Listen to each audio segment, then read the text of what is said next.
Porque assim, tem inúmeras maneiras de você conseguir um green card, né? Sim, independente se humanitário, ou se é por emprego, ou se é por família, o intuito é sempre o mesmo, né?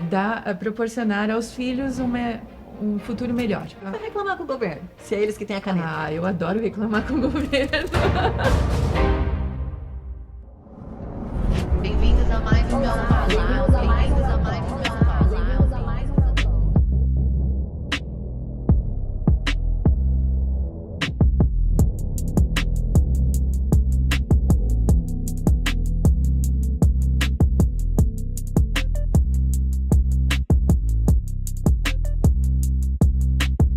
Mel Talk tem o propósito de trazer a inspiração através da verdade, para que você olhe no espelho e viva de uma forma mais feliz, mais leve e abundante.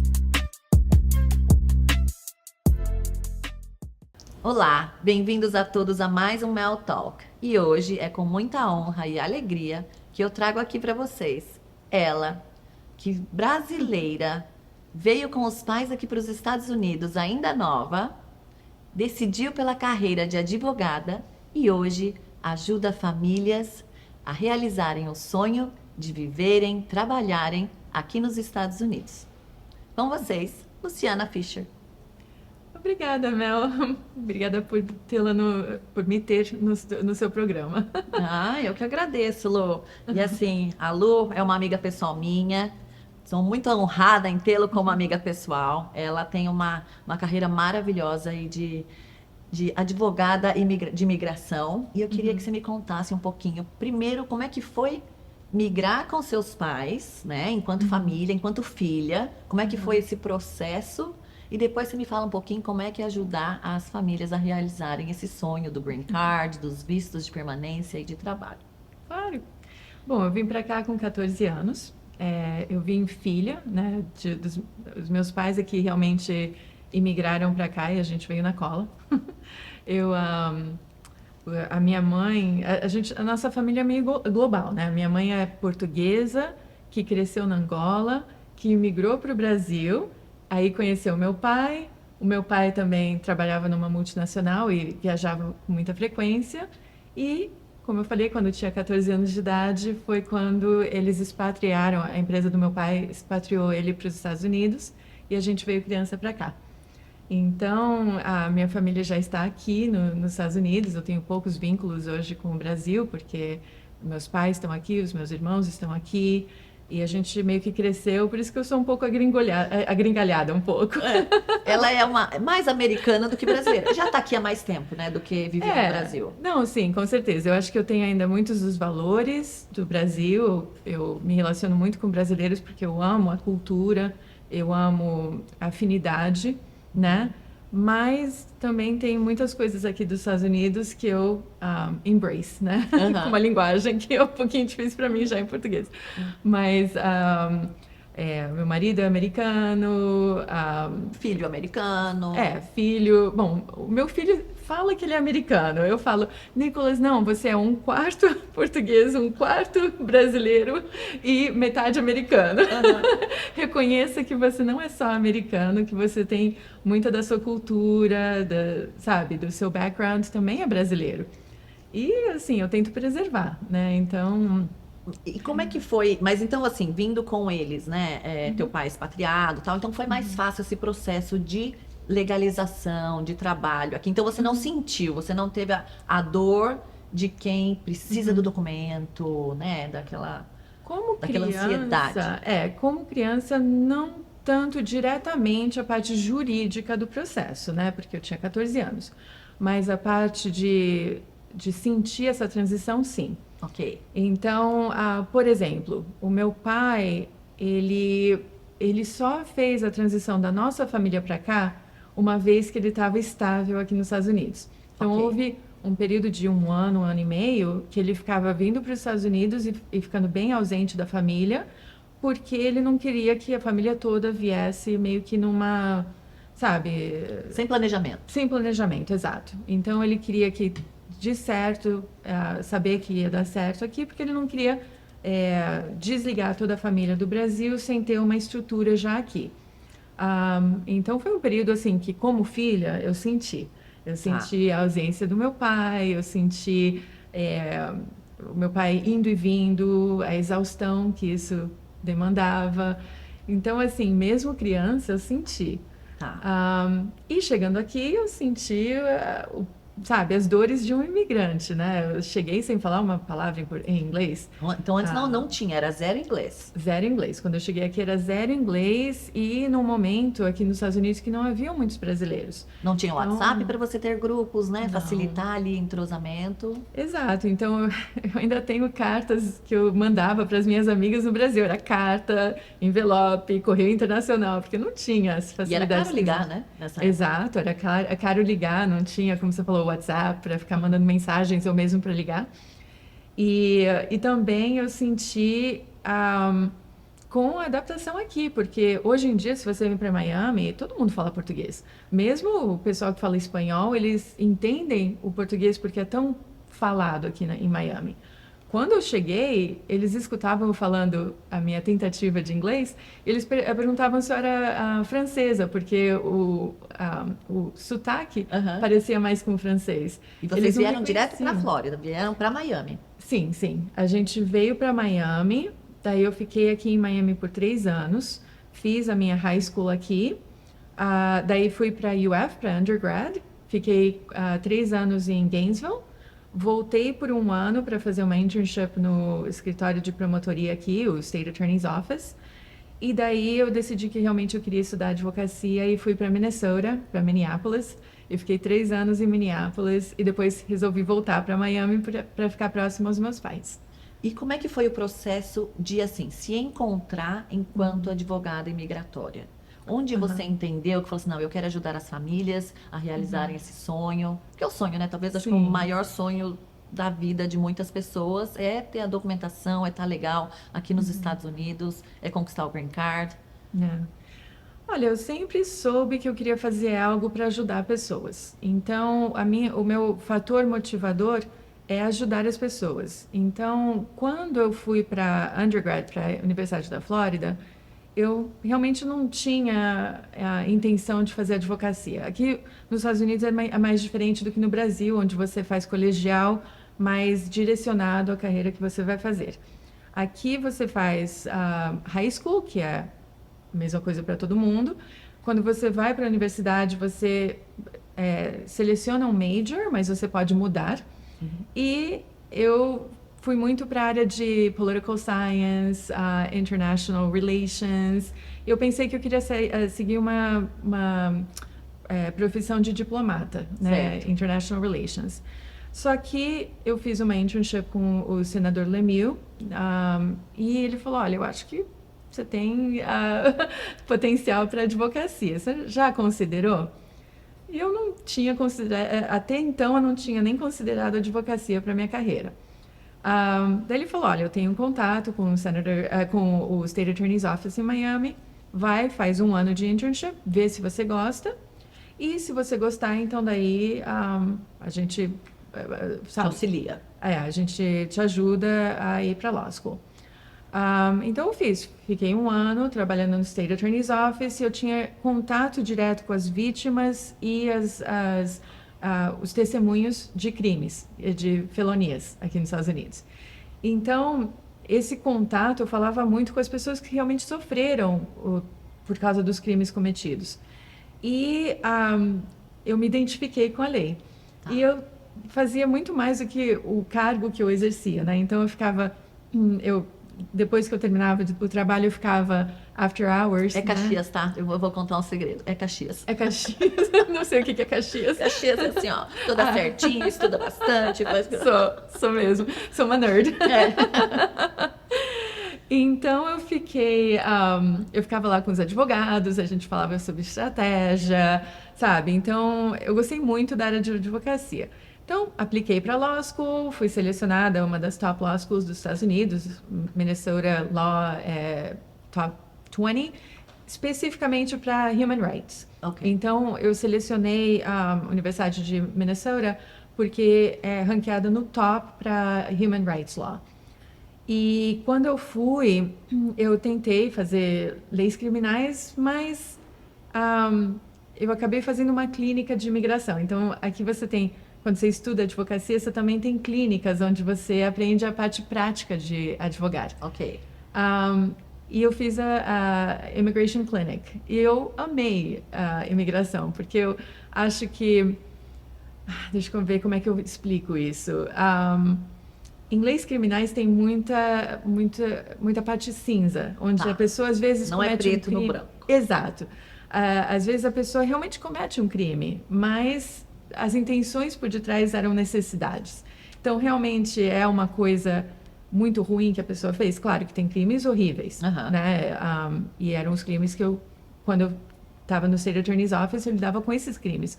Mas há outros tipos de crimes onde você tem que considerar a influência, sabe? Que Digamos a que pessoa... os fins justificam os meios. É mais ou menos nesse sentido. Mais ou menos. Ou então, de onde que a pessoa vem, sabe? O entorno O entorno. diz A situação social, situação familiar e tudo mais. Quando eu olho para a imigração, eu vejo que, poxa, as pessoas vêm para os Estados Unidos com um fim que geralmente é um fim de ajudar a sua família. Seja os pais que vêm para os Estados Unidos querendo dar uma educação melhor para os filhos, o que eu sinto na pele, porque é o que eu passei como filha. Sim. Ou então, pessoas mais humildes que estão tentando dar oportunidades para os filhos, né? O pessoal que vem do México tentando, sabe, aceitando empregos, sabe, horríveis para poder dar uma oportunidade para os filhos, né? Então, eu senti que essa área da lei era a área que eu mais me identifiquei, porque independente se é humanitário, ou se é por emprego, ou se é por família, o intuito é sempre o mesmo, né? Proporcionar aos filhos um futuro melhor. Aham. E eu acho que os meus pais fizeram essa decisão por causa de mim, por causa dos meus irmãos. Então, isso é o que me realmente motivou a seguir com uma carreira de advocacia focada nas leis de imigração. E como os meus pais vieram por emprego, né? Meu pai veio com visto L e depois conseguiu o green card pela empresa. Eu me identifiquei mais com isso, né? Com esse perfil de clientes. Então, eu comecei já direto em 2005, que foi quando eu comecei a atuar com leis. Eu fui direto para Business Immigration. Então, esse hoje é o teu nicho. Business Immigration. Business and Investment Immigration é o meu foco. Tá. Porque assim, tem inúmeras maneiras de você conseguir um green card, né? Sim. Não é? Porque o que a gente conhece hoje é um EB2, um EB5. Então você tem maneiras humanitárias, asilo, Temporary Protected Status, Convention Against Torture. Então essa é a parte mais humanitária. Você tem casos de deportação, onde você tenta plead your case para um juiz imigratório, onde você fala, olha, eu já estou aqui há 10 anos, ilegal, eu tenho filhos americanos que vão ser impactados pela minha deportação. Então, tem certas questões humanitárias que não são as que eu lido. Ok. Eu lido com Business and Investment Immigration. Então, pessoas que vêm por investimentos, estão criando novos negócios nos Estados Unidos, estão investindo em fundos estruturados para o intuito de conseguir um green card. E também a maneira que os meus pais vieram. Então, vistos Ls, EB1C, que é transferência de executivos para o Green Card, habilidade extraordinária, National Interest Waivers, empresas que estão patrocinando o Green Card, então, Labor Certifications. Isso é o que o nosso nicho na parte de imigração. E alguém vem, então daí vem um cliente chega até você... E daí ele fala assim, olha, eu tenho habilidades extraordinárias. Ele já chega, geralmente já chega com o caso pronto. É assim, ele fala assim, eu olhei no Google e eu me encaixo aqui. Daí você tem que dar uma educação, você tem que educar o teu cliente e falar assim, olha, não é bem assim, teu caso é melhor, né? E por outro tipo... tem mudado muito nos últimos anos. Eu estou fazendo isso já há 20 anos. Eu diria que há 10 anos atrás, a pessoa vinha e eu identificava a estratégia. Ainda acontece dessa forma, mas muitas pessoas hoje com ChatGPT, com, YouTube videos, influencers e não sei o quê, muita gente vem e vem direto, eu tenho National Interest Waiver. eles falam assim, eu sei que eu me qualifico para o EB2. E daí eu já viro e falo, não, peraí, EB2 é uma categoria, você está falando sobre company sponsorship ou self-sponsorship? Não, aquele de habilidades especiais. Daí eu já sei que a pessoa foi, olhou YouTube e viu, sabe, muito do marketing que tem sobre National Interest Waivers. E daí eu tenho que sentar e falar, não, peraí, o que você viu é, é marketing. A gente tem que falar sobre realmente se você tem mérito para essas aplicações, porque não são fáceis, sabe? Facilidade todo mundo tenta vender. Sim. Quando você vai falar com um advogado sério, o advogado não está lá para vender nada, o advogado está lá para advise. Então, eu estou advising a client sobre os méritos de tal aplicação. Então, eu me ponho como o officer de imigração, eu estou vendo se eu realmente aprovaria o caso. Então, eu estou mais escutando do que falando e eu estou tentando julgar para ver se realmente eu acho que tem um caso com mérito. Porque assim, já houveram casos em que você falou assim, olha, eu não vou pegar o teu caso, não tem Nossa, como te aceitar muitos. como cliente. Isso também faz Muitos. parte da idoneidade, acho que do escritório, Sim, um para não escritório vender um sonho sério. que não vai conseguir realizar. Um escritório sério de advocacia faz isso. Eles Tá. estão julgando se realmente há mérito, para daí ver se realmente vão aceitar a representação ou não. Um bom escritório de advocacia, um bom advogado, vai falar para você se realmente você tem um bom caso ou não. Claro que a gente não tem controle se a imigração vai aprovar ou não, mas a gente tem a experiência de muitos anos. Aham. O que eu tenho visto muito durante essa última década são lugares que não são nem escritórios de advocacia. O pessoal chama, eles chamam de consultores, alguma coisa assim. O que eu não entendo, porque quem consulta em leis é advogado. Mas tem muita gente que fica falando, não, eu já vi campanhas de, se você é piloto, você tem habilidades especiais. Se você é dentista, você tem habilidades especiais. Como se bastasse ter um diploma para ter habilidades especiais. Mas não é isso, Exato. você tem que ter. Não, você tem que ter mérito na argumentação. O argumento de National Interest Waiver você tem que argumentar que há uma importância nacional para os Estados Unidos e um mérito substancial do que você vem fazer aqui nos Estados Unidos. Então, a primeira pergunta que eu faço para as pessoas é o que você vem fazer? Né? Você já tem um propósito específico, algo específico, ou você só está vindo para mim falando, eu quero imigrar, mas eu ainda não sei o que eu vou fazer no país. Ok. Porque começa por aí. Você tem que ter algo, um specific proposed endeavor. Daí, em cima desse specific proposed endeavor, é que a gente, sabe, desenvolve uma estratégia.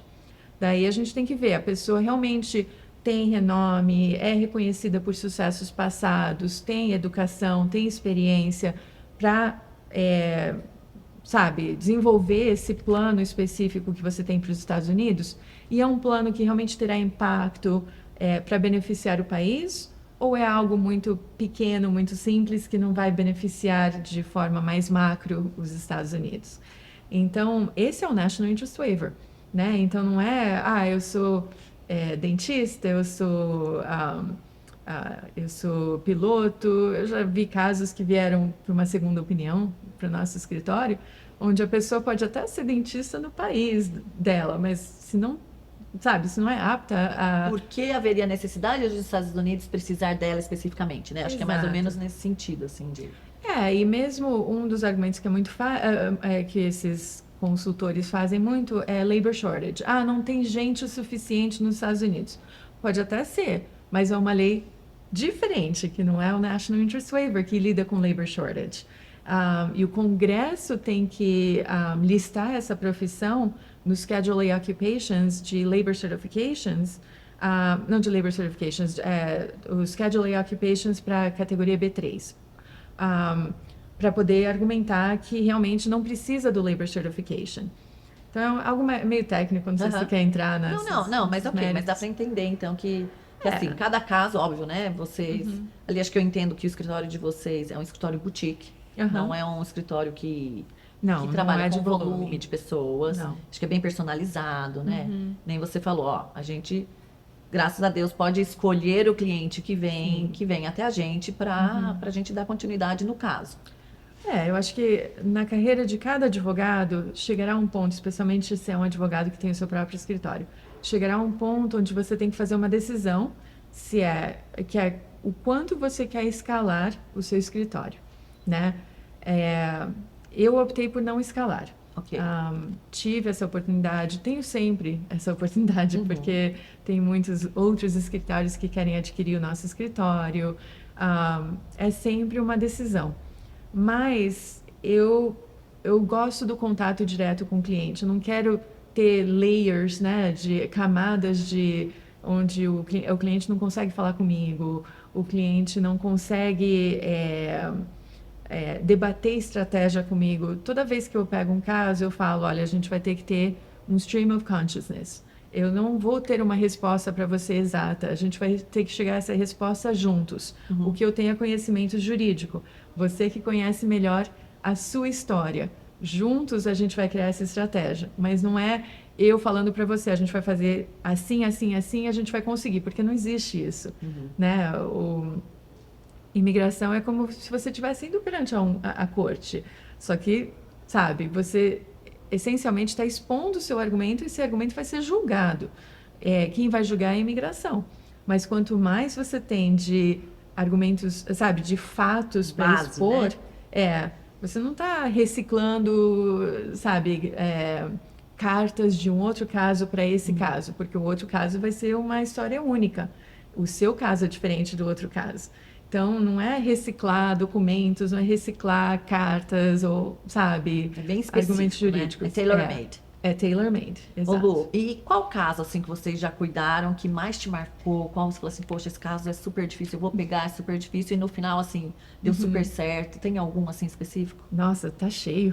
É, Gente que do bom. céu. Você mexe com sonho, 20 né? Como é anos, que é? né? Não, olha, tem um caso recente que a gente acabou de ganhar, onde a gente nem começou com o caso. O caso veio de um outro escritório, Tá.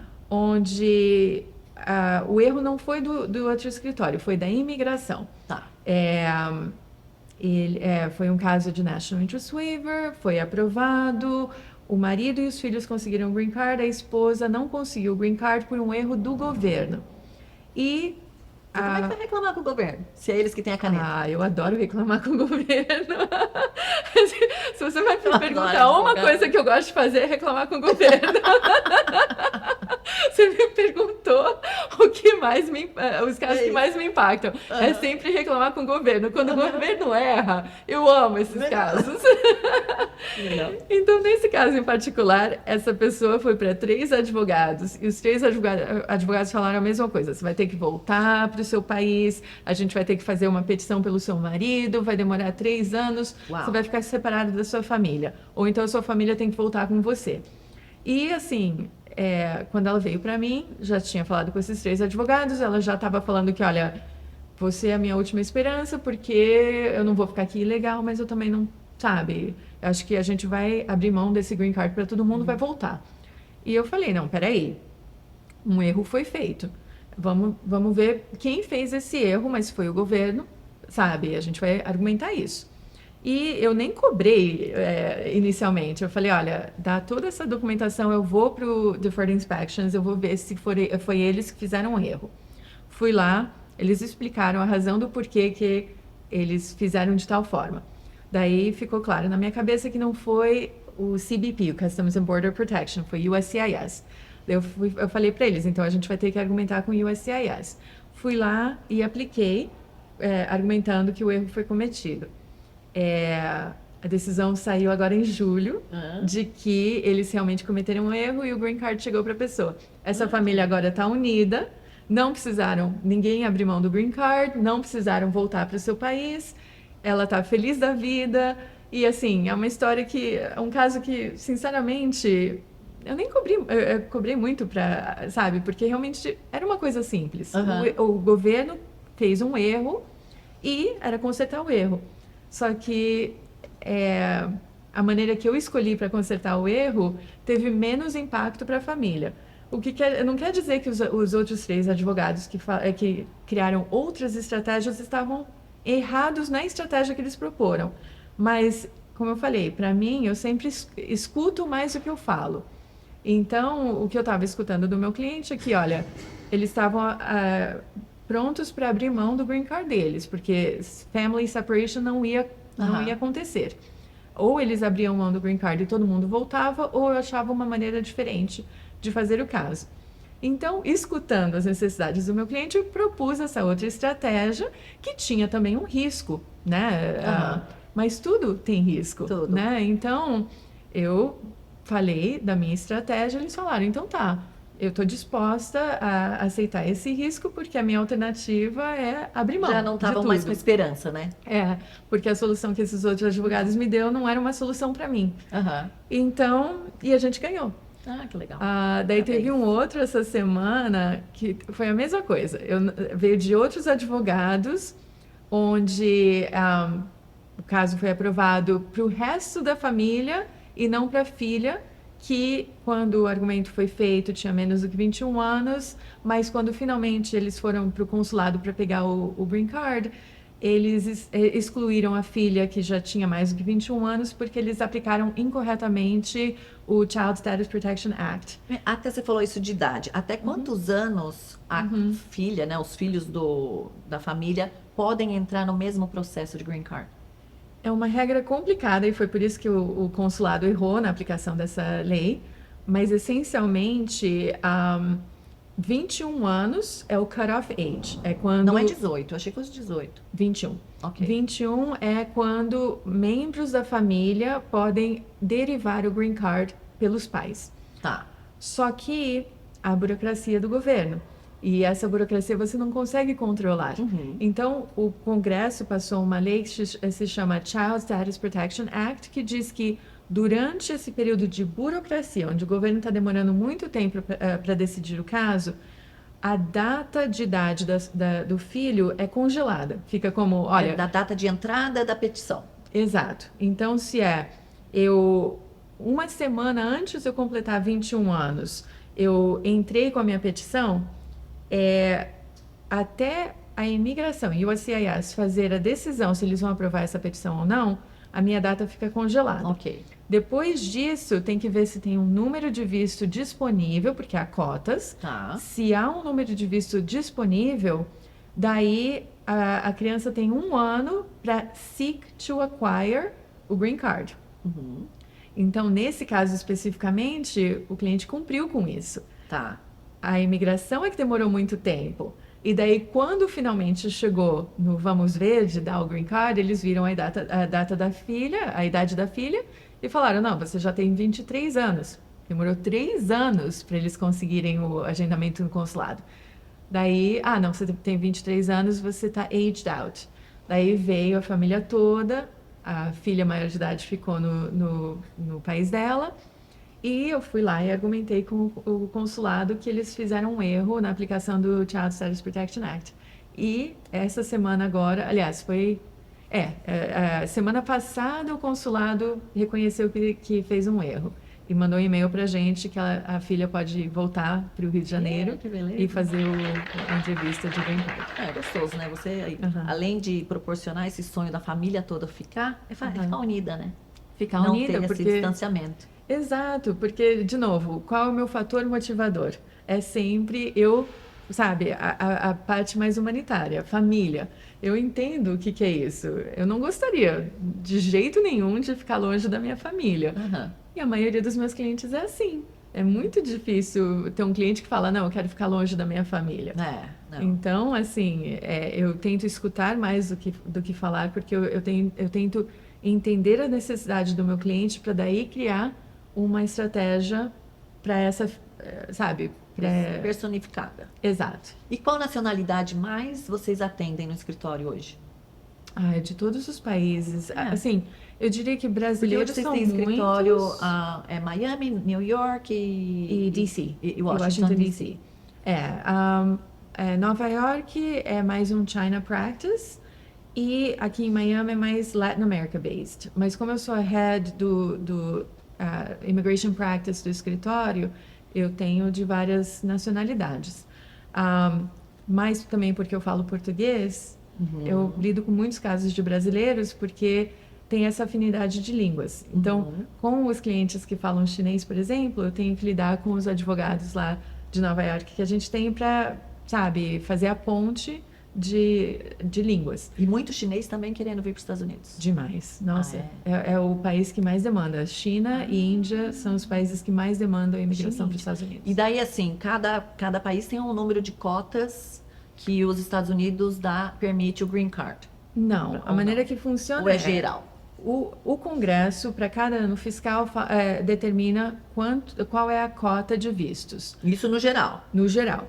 Depois ele Daí, separa se por há país. se há um país que demanda mais do que 6% dessa cota, daí cria-se uma fila de espera que é específica por país. Então, se você vai lá no Visa Bulletin, que é o que o Departamento de Estado publica, você vê, tem Worldwide, que é o mundo inteiro, daí você tem China, Índia, México, não lembro outro país, Vietnã, se eu não me engano, e Philippines, se eu não me engano. Os que mais têm retrogression, que é a fila de espera maior, é China e Índia, porque são os que demandam E os países mais populosos também que a gente tem no mundo. O Brasil não demanda o suficiente para chegar nesse threshold de 6%. Então a gente não tem nem 6% Não, aí do total. worldwide. Os brasileiros entram no Worldwide Visa Allocation. Então, a alocação de vistos é o mesmo se você é brasileiro ou se você é espanhol. E daí, assim, você é um ponto de contato, você deve ser a primeira pessoa que eu acho que, né, quem quer imigrar, né, então vem você até, acho que muita segurança, acaba se identificando e pega muitos conselhos, né?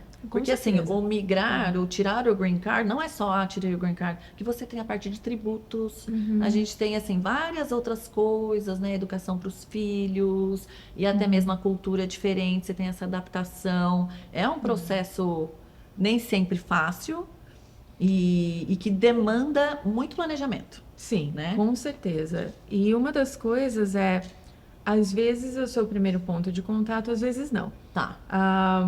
Às vezes é o realtor, né? Às vezes é o realtor, ok. Às vezes é a pessoa que está vendendo a casa. Muita gente vem para mim falando, já comprei casa, já sei a escola que os meus filhos querem ir. Eu preciso agora saber a questão do visto. Daí você tem que parar e falar, não, peraí. Não é de noite para o dia que a gente consegue isso. A mesma coisa com planejamento tributário. Muita gente vem para mim perguntando de questões tributárias. Os Estados Unidos, a lei dos Estados Unidos é muito complexa. Então, a minha área de expertise é imigração, não é tributária. Mas, porque muitos dos meus clientes têm perguntas tributárias, eu já tenho pessoas... parceiros você confia. Exatamente, que eu confio, porque isso é muito importante, né? Eu só indico para quem confio. Eu não vou indicar, eu prefiro até falar, eu não tenho a quem indicar se eu não confio. Mas são pessoas que, sabe, que têm um domínio da lei que diz respeito à parte tributária. Então, é como se fosse um médico, né? O médico que está tratando do coração não vai tratar do pé. E vice-versa. Então, é muito sinergético o que eu, sabe, trabalhar com outros advogados. Tem advogados corporativos, tem advogados tributários, tem advogados de família, sabe? É muito especializado a área que cada um atua. E tem muita interplay entre os advogados. É importante fazer esse estudo, principalmente quem quer vir para cá, quem tem business no Brasil e vai manter esse business no Brasil. Porque, assim, acaba saindo, maioria das vezes, eu diria acho que até 90% das vezes, é mais caro vir para cá. É mais caro viver aqui, né? Mesmo quando você tem escolas gratuitas para as crianças, porque essa parte de tributação, às vezes você acaba pagando no Brasil, acaba pagando a diferença também, né? Com os impostos aqui. Então, fica a dica de realmente fazer esse planejamento para, né, o quanto antes. Nem sempre também, né, dá certo. Tipo, no meu caso, eu vim com as minhas filhas, vim só eu e ela. Eu vim para tirar um ano sabático, estudar. Elas estudarem, elas aprenderem inglês, e cá estou eu, 7 anos depois, aqui em Miami. Amo esse lugar, amo a Flórida. Eu acho que os Estados Unidos te dá uma segurança que, infelizmente, o Brasil não tem hoje, já há bastante tempo. Mas, realmente, se eu for pensar na parte do dinheiro pelo dinheiro enquanto pagamento de tributos, é mais caro viver aqui. Com certeza. Eu dou uma palestra para muitos advogados tributários. Como eu falei, é sinergético, mas são diferentes práticas. Então, uma palestra que eu dou muito para advogados tributaristas como é que eu vou falar em português? O título da palestra é Your Wife Doesn't Want to Study Anymore. What's next? Que é a sua esposa não quer mais estudar. E agora? Porque muita gente vem aqui pensando, olha, eu quero morar nos Estados Unidos, mas eu não quero pagar imposto nos Estados Unidos. Então eu vou botar minha esposa, meu marido para estudar. Eu venho aqui com a minha família, fico tocando o meu negócio do Brasil daqui remotamente, e eu tenho 5 anos de isenção tributária. Isso causa um peso enorme para o casamento, né? Então, muita Cansa, gente, ficar. Quem não quer, para quem não quer aprender, tá lá só por quem papel. vem realmente para estudar é uma coisa, É uma mas coisa, quem está estudando só para manter um visto, para poder tá aqui com a família, é um desgaste. Daí tem a questão também de que trabalhar remotamente nos Estados Unidos é uma área cinza da lei, né? Porque você está trabalhando sem uma permissão de trabalho. Então, Mesmo sendo à distância. talvez não há case law que é on point.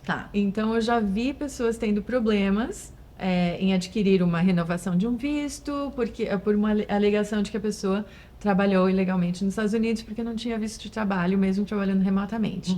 Né? Daí você tem 2 fases, que a primeira fase é você previne um problema. A segunda fase é você endereça o problema, que é brigar com a imigração. Eu falei que eu adoro brigar, mas se você pega um caso onde você ainda não precisa brigar, você alerta o cliente. Olha, uma questão cinza da lei, pode dar problema, não sei se vai dar problema. Uma das perguntas favoritas do cliente é, mas como que daria problema? Onde a gente nunca pode dizer. Como que a imigração vai saber? Como que não sei o quê? Não tem como eu dizer quando esse problema vai surgir e como endereçar. Eu tenho como alertar e depois eu tenho como brigar, né? Então, a questão é sempre essa, planejamento de curto e longo prazo. Sabendo que há um potencial de você querer ficar longo prazo aqui, sabe? Discute direitinho isso, mãos a mãos, entre o advogado tributarista e o imigratório, porque a maioria dessas pessoas vão para o tributarista sem falar com o imigratório. E daí falam, não, a gente só vai ficar estudando, a gente vai pegar um sabático e depois as coisas mudam. Ao mesmo tempo, quando você fala com o advogado imigratório, você também tem que estar falando com o tributarista, porque há certas coisas que você pode fazer antes de virar um residente fiscal aqui nos Estados Unidos para minimizar o seu impacto tributário. Então, é um planejamento que não é só eu que vou fazer e que não é só o tributarista que vai fazer, mas planejamento. Né? E não seja a pessoa que venha comprar a casa. Já está com tudo pronto, sem estar com o direito de viver e trabalhar aqui, né? Exato. Eu falei que eu vim com o visto estudante, mas não falei. Depois eu apliquei enquanto estava com visto de estudante. Eu tirei o visto de estudante lá no Brasil. Então eu pude ir e vir, que é diferente também quem tira visto estudante aqui, né? Não pode ficar saindo do país, né? Exato. Uma coisa é o visto, outra coisa é a estadia. São 2 coisas distintas. Então muita gente tenta entrar como turista para fazer uma mudança de status. O que você está fazendo é mudar o seu status, mas não o visto. O visto é o que você precisa para entrar e sair do país. Então, você pode mudar o status, ser aprovado aqui, vai para o consulado, eles negam. Então, há sempre uma instabilidade, sabe? E daí, depois que eu, enfim, né? Estava com visto estudante, daí eu apliquei para o EB5, saiu meu green card, enfim, depois, maravilha. Mas passei por essa ansiedade. Tem um período, quando a gente muda esse status, tem um período que a gente não pode sair aqui do país, são 90 dias. Nessa época, meu pai ficou doente, eu estava quase abandonando o green card para ir vê-lo, para ficar lá perto. Daí, graças a Deus, né, aquela coisa de, não, vou abandonar tudo, daí, graças a Deus, daí melhora. Então, melhorou. Então, assim, realmente esse sonho do Green Card, o sonho de vir para os Estados Unidos, tentar né, viver nesse país das oportunidades, da liberdade, não é fácil, né? Eu acho que é válido, mas tem que ser bem planejado e calculado. E como eu falei, eu tô sempre enfatizando a mesma coisa. Eu sou advogada que escuta mais do que eu falo, porque eu não vou falar para você, Mel, faça dessa forma. Eu vou falar, Mel, me fala, quais são os seus objetivos, quais são os seus medos. Vamos discutir dos prós e os cons de fazer de tal forma, dessa forma versus aquela forma, sabe? Você tem que considerar, não vai ter um mundo maravilhoso onde você sempre vai conseguir o que você quer. Então, é sempre importante você decidir o que é que você quer arriscar versus o que é que você não está disposta a arriscar, né? Os dois lados, né? Tem o ganha, tem o perde. Sim, E então... me fala uma coisa, Golden Card. Nossa Golden Senhora. Visa. É Golden Card, Golden Muito Visa, não sei como obrigada, é que Mel. chama isso. Me fala. Eu quero saber, existe isso? Já, ou melhor, já está em voga, está funcionando, não? Né? O Trump anunciou que teria, mas ainda não tem as regras para estar validando. Me fala o que é e como é que funciona. Olha, hoje é dia 12 de setembro e não existe uma lei para o Gold Trump Card. O que existe é a administração do Trump dizendo que quer criar isso. Para criar isso, eles precisam passar uma lei, né? Até agora, nada foi introduzido no Congresso para passar essa lei. Então, não aquilo, tem- ó, tenho 5 milhões, vou comprar meu Golden Não existe Visa, Golden isso. Card, não. É. Então, tudo que a gente escuta vem do executivo, de falar, a gente quer fazer, a gente está criando um website, a gente quer julgar a demanda se essa lei existisse. Mas não existe essa lei. Então, assim, muita gente tem vindo para mim e perguntado, muita gente. E eu não tenho como dizer o que vai acontecer, se o Congresso vai passar algo, porque tudo que é imigratório é muito difícil de passar pelo Congresso. Tá. Né? Então, uma lei precisa existir. Essa lei hoje não existe. Isso tem que ser apresentado como uma proposta de lei em um dos braços do Congresso, seja House of Representatives ou Senate, tem que ser votado, tem que ir para o outro braço, então, se você apresentou no House, tem que ir para o Senado. Daí, os dois braços têm que concordar no que será a lei, para daí ser votado e para daí o presidente sign into law. Tá. Então, hoje não existe isso. Hoje o que existe é o programa EB5, que é o programa que você utilizou para conseguir o seu green card. Esse sim existe. Ele tá para expirar em 2027, porque é uma lei que sempre foi temporária, sempre com uma data de expiração. Até durante o meu processo, era o Biden que era o presidente, ficou um ano suspenso. Suspenso, Que adorava. Que deve ter sido um estresse enorme. Nossa, total. Então a lei ficou suspensa por um ano entre 2021 e 2022. Foi enacted uma lei, o Reform and Integrity Act de 2022, que é válida por 5 anos, então expira em 2027. Só que uma coisa muito importante dessa lei, tem uma cláusula da lei que a gente chama de grandfathering provision, que expira em setembro de 2026. Então, o que é esse grandfathering provision? Hoje você vai lá, você investe, você inicia o seu processo com a imigração. A imigração é lenta. A imigração não decide de noite para o dia o caso. Um processo de B5 pode levar 3 anos para ser, decidido. O meu também, além disso, de ter essa suspensão enquanto Biden é presidente, eu peguei a época do Covid. Então, Covid atrasou tudo. Então, o meu demorou quase 4 anos. Então, a expectativa não pode ser que a imigração será rápida na decisão dos casos.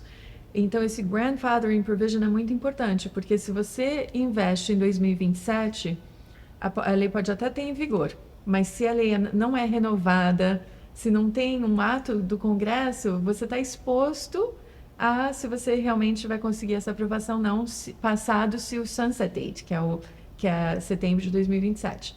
Então, para quem está querendo fazer B5, é importante você fazer antes de setembro de 2026 para pegar essa cláusula da lei que é o grandfathering provision. Porque daí se a lei muda, se a lei expira, você ainda está grandfathered. Não sei como falar isso em português, mas Grandfather seria avô, mas acho que eu entendo que você tem uma segurança aí de... a lei pode mudar, a lei pode acabar e você ainda tem a segurança da lei que estava em vigor quando você começou o processo. Entendi. E assim, a gente está, né, hoje conversando aqui, é o Trump, que é o atual presidente, e, e imigração sempre foi um projeto de eleição para ele ser reeleito, né? E hoje a gente vê muitas pessoas sendo deportadas. Sim. Acontece pessoas que não têm a documentação para estar vivendo aqui. Nessa, muitas pessoas boas, muitas pessoas idôneas acabam sendo deportadas e outras também que deveriam ser. Então, né?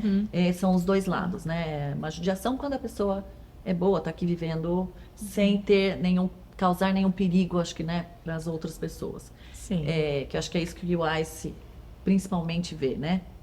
Essa segurança aí do ir e vir de todos, digamos assim. Eu acho que o momento que a gente vive hoje é um pouco difícil porque muita gente fala sobre legalidade, né? Se a pessoa está legal nos Estados Unidos ou não. Esse termo legal é muito difícil de você explicar. Porque, por exemplo, uma pessoa pode estar legal, como você, porque você tem o green card, você está legal nos Estados Unidos. Uma pessoa está ilegal porque a pessoa, sei lá, entrou pelo México, ou a pessoa entrou com o visto de estudante e ficou, ou um visto de turista e ficou, passado o tempo, os 6 meses, né, que podia ficar aqui, essa pessoa está ilegal nos Estados Unidos. O cinza e as pessoas que aplicaram para algo e que a imigração demora muito tempo para decidir o caso. Ok. Esses casos são os mais difíceis. O que está acontecendo hoje são as pessoas que aplicaram por asilo nos Estados Unidos, que ainda não tem o caso decidido. Tem gente que está aqui há 5, 10 anos esperando a decisão do governo se vão dar asilo ou não. E essas pessoas estão indo para sua audiência e lá chega o ICE e, sabe, bota elas em deportação. Isso está acontecendo nas cortes de imigração, onde a pessoa finalmente tem a sua audiência para apresentar, sabe, apresentar o seu caso de asilo e estão sendo deportadas. Esses são os casos que a gente tem visto hoje, né? Casos de asilo.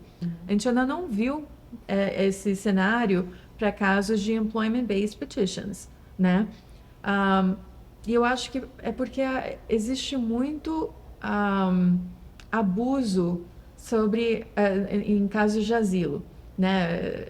Então você volta para a questão de quando você abusa muito de um sistema, daí as repercussões acabam caindo em cima de todo mundo. Mesmo lá, o bom acaba pagando pelo ruim. Por quem fez ruim. Então, o que acontece muito com asilo é muita gente indigente que não tem não tem dinheiro para pagar um advogado, vai para uma igreja e a igreja fala, não, vamos fazer o seu caso, mas não são advogados. Ou também tem muitos advogados que não têm escrúpulos. Isso é realidade. Tem muitos advogados que falam, paga, a gente faz. E tem que ter muito cuidado com essas pessoas, porque daí, se o caso é fraudulento, ou se o caso não tem um mínimo de evidências para poder mostrar credibilidade, daí a imigração vai ver como um caso, um frivolous case, um caso de frivolidade? Existe essa palavra em português? Eu não sei. Um caso que não tem mérito. Ok.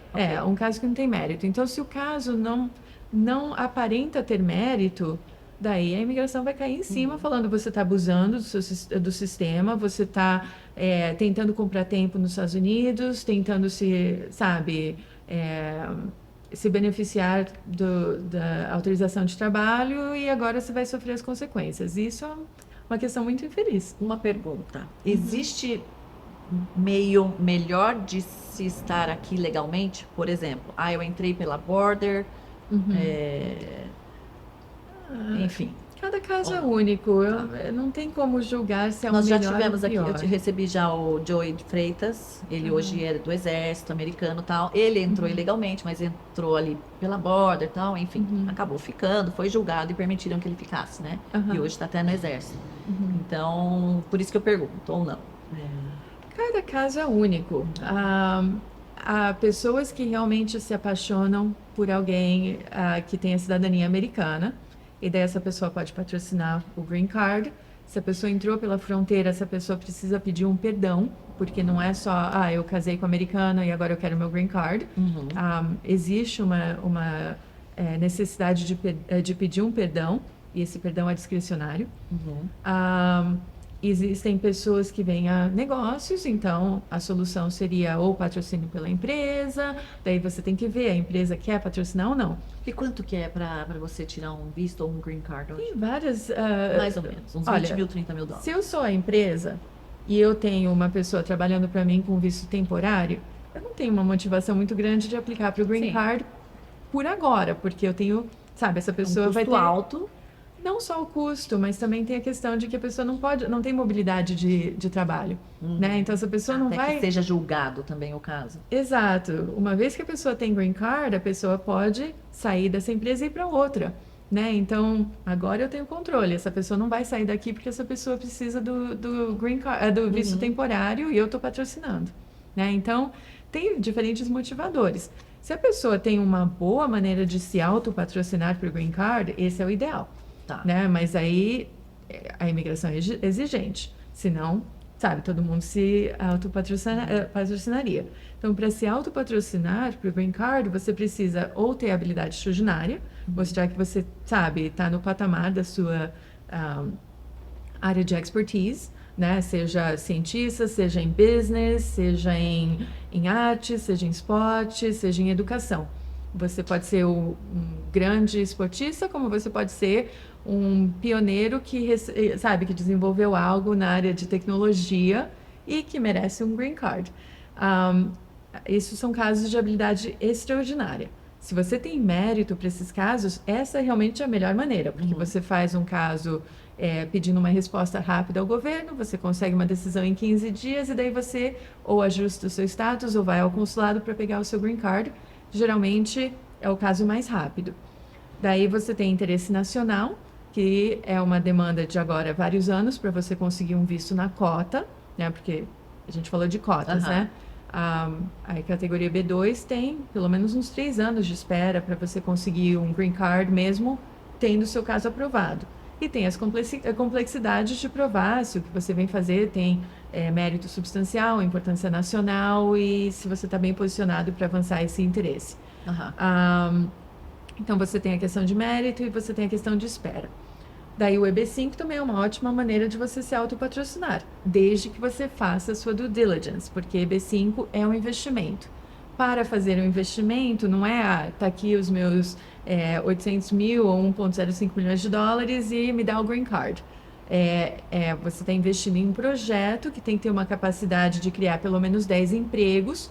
É um investimento em risco, onde não tem uma segurança específica de retorno. A segurança está no projeto em si. Eu ia te perguntar. Então, eu investi num projeto, graças a Deus, o meu deu certo.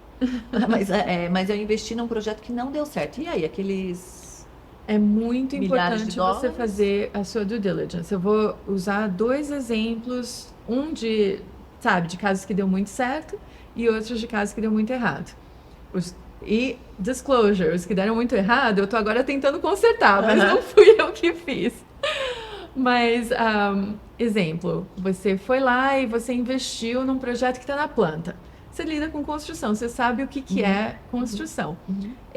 Eu investi num projeto que está na planta, a primeira pergunta que eu tenho é, incorporadora, você já alinhou todo o capital para essa construção?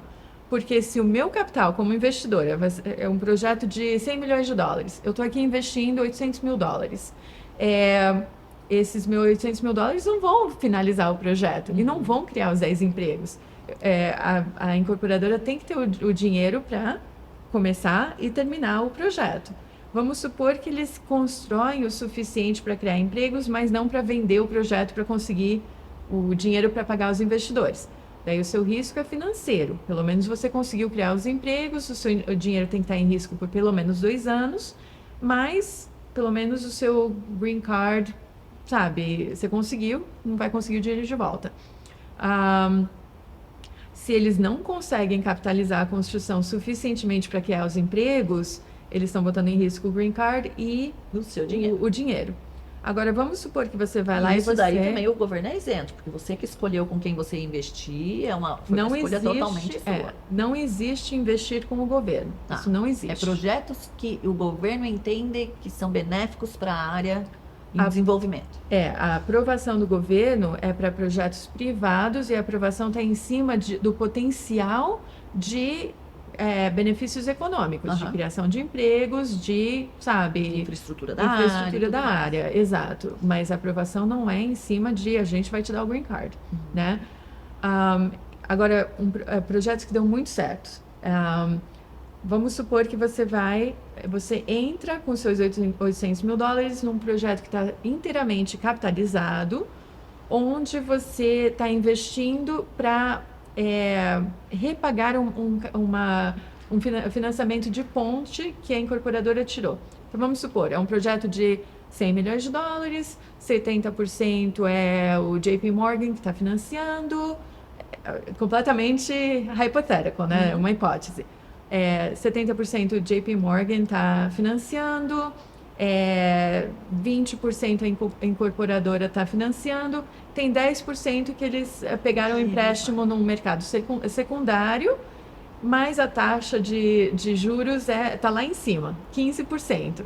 Mas foi contemplado que esses 15% de juros seriam replaced, entraria o EB5 cobrando 8% e, baixaria o custo do projeto para a incorporadora.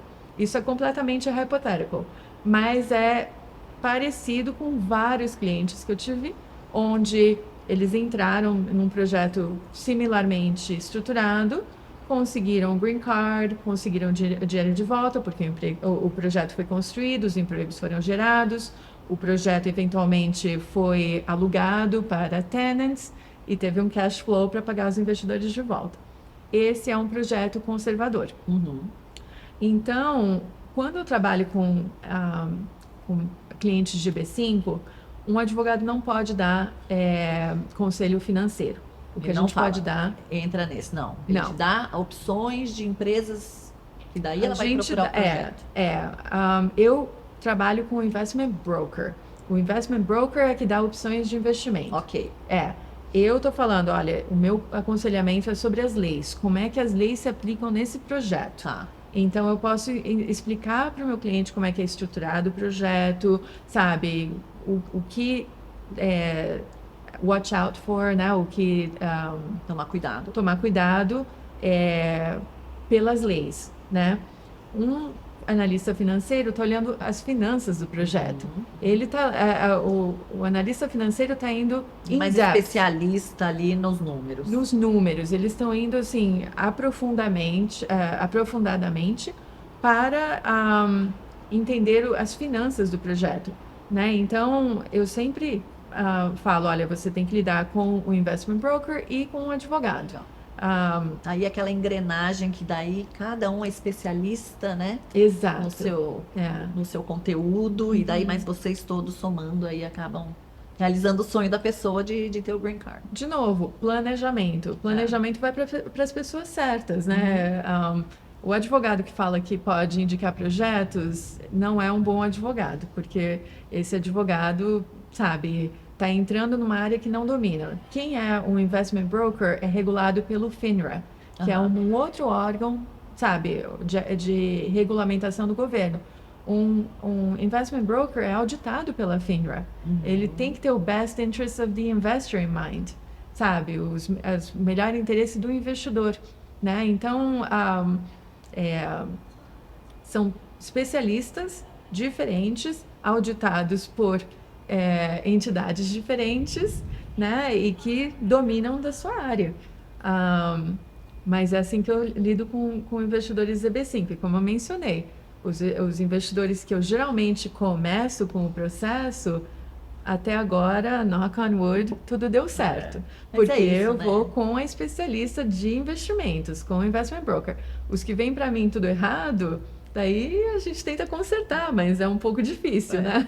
Mas é isso, mas também acho que muito por conta da tua essência, dos valores que você carrega, né? Dessa seriedade com que você trabalha, né? E como você faz, Lô, para balancear família, trabalho, leva trabalho para casa ou não consegue se desligar? Olha, como toda esposa, mãe e profissional, nunca é fácil. O meu marido é excelente. Eu, assim, kudos pro meu marido. Ele é Ah, americano. Aqui nos Estados Unidos a gente não tem babá, a gente não tem empregada doméstica, sabe? Então, o suporte do meu marido é essencial para eu conseguir fazer o que eu faço. O meu filho também, nossa, eu sou blessed pelo meu filho. O meu filho não me dá muita dor de cabeça. E olha que ele é um adolescente. Ele tá com 15 anos, é adolescente. Mas, olha, eu respeito os meus finais de semana. Eu não trabalho de final de semana, a não ser que seja uma urgência. Por exemplo, esse final de semana eu sei que vou ter que trabalhar, porque eu tenho 2 casos que têm que ser submetidos na segunda-feira, senão eu perco o prazo. Então, com exceções, eu não trabalho de final de semana. Eu tenho escritório em casa e eu tenho escritório no escritório. Eu tenho lá meu workstation, que eu geralmente tento trabalhar de casa se eu preciso estar presente com a minha família. Mas eu também prezo muito a minha saúde, porque quem não se trata não consegue tratar dos outros. Então eu faço muita yoga, eu faço muita Ashtanga Yoga, e eu também, alimentação 100%, eu sou muito, você sabe, eu sou super picky no que eu como, e eu tenho uma rotina. Eu acho que, ao final das contas, é rotina. Se você consegue desenvolver uma boa rotina, você consegue ser organizada o suficiente para ser uma boa mãe, uma boa esposa e uma boa advogada. Se você não é organizada, daí é difícil. E Lu, tem um momento aqui do Mel Talk em que eu peço para que você converse com você no futuro, você que já realizou todos os sonhos, você que já, né, chegou achieved aí no seu ponto máximo, na sua essência, e que você fala com o espelho. Então eu queria te convidar agora para falar com você mesma e o recado que você quer passar para você. Oi, Lu. Sou eu, Luciana, com 70 anos de idade, refletindo na minha vida e pensando no que é que eu quero parabenizar você por uma vida bem vivida. E uma das coisas que eu queria te dizer é que dinheiro não é tudo na vida e que eu tenho muito orgulho pela carreira que você criou, que você desenvolveu ao decorrer de muitos anos, focando sempre em fazer o que é melhor para os seus clientes, focando sempre na pessoa, né, em vez do número, né, a pessoa que você representa em vez de ser um de vários casos que você tem, porque são pessoas humanas que você ajudou. Também quero te parabenizar por ser uma boa mãe, uma boa esposa, pelo impacto que você teve na vida da sua família e na vida de todo mundo que você pôde ajudar. Esse impacto é o que mais vale na vida, é uma das coisas que mais eu valorizo hoje, com 70 anos de idade, refletindo na minha carreira e na vida que eu vivi por todos esses anos. Parabéns! Então, Lu, você acabou de conversar com você, né, com a sua essência. E eu queria saber se tem mais alguma mensagem que você queria deixar para as outras pessoas. Alguém que está precisando, às vezes, de um escritório de advocacia, alguém que quer migrar para os Estados Unidos, ou já está aqui legal e quer se resolver. Eu acho que ajuda eu explicar o que é o meu perfil de cliente, né? O meu perfil de cliente, eu lido muito com empreendedores, né, onde as decisões são feitas de forma assim rápidas, né? E para a imigração eu tenho que sempre explicar que você não pode decidir de forma rápida, porque você está lidando com um órgão governamental que é burocrático e onde você está pedindo algo, você não está demandando um direito, você está pedindo algo para o governo. Então, planejamento é essencial. Foco no futuro e não só nas necessidades imediatas é essencial. A colaboração com o seu advogado, porque o fato é que você está contratando uma pessoa pela expertise jurídica da pessoa, mas é um trabalho colaborativo. Então, os meus clientes têm que dedicar tempo para os seus processos. Não pode ser só, eu contratei, agora você se vira, porque o fato é que eu preciso do input do meu cliente para poder fazer um bom trabalho. E terceiro, tenha contingências. Eu geralmente, quando eu lido com uma estratégia migratória, eu tento criar um plano A, um plano B, um plano C. Porque, por mais que a gente tente, talvez sabe, a gente tem que ir para o plano B ou talvez para o plano C. Então, tem que ter margem de erro, né? Não é uma ciência exata e é algo que provoca ansiedade. Então, para mim, a melhor maneira de lidar com a ansiedade é ter um certo ownership do seu caso, né? Então, eu geralmente a participação entre advogado e cliente é essencial, porque daí o cliente também tem ownership, participação no processo e sabe o que está acontecendo, entende o raciocínio e o que entrou nas decisões que foram feitas. Isso para mim é essencial num relacionamento entre advogado e cliente. Bem, então essa daí é a Luciana Fischer da Hunter Taubman Fischer Lee. Sim, Hunter Taubman Fischer Lee. Eu sou a Fischer. Ela é a Fischer. Eu sou a Fischer. Espero que vocês tenham gostado e continuem com a gente para mais episódios e mais informações, mais insights e mais ideias que possam valer a pena. Fiquem com Deus e até a próxima.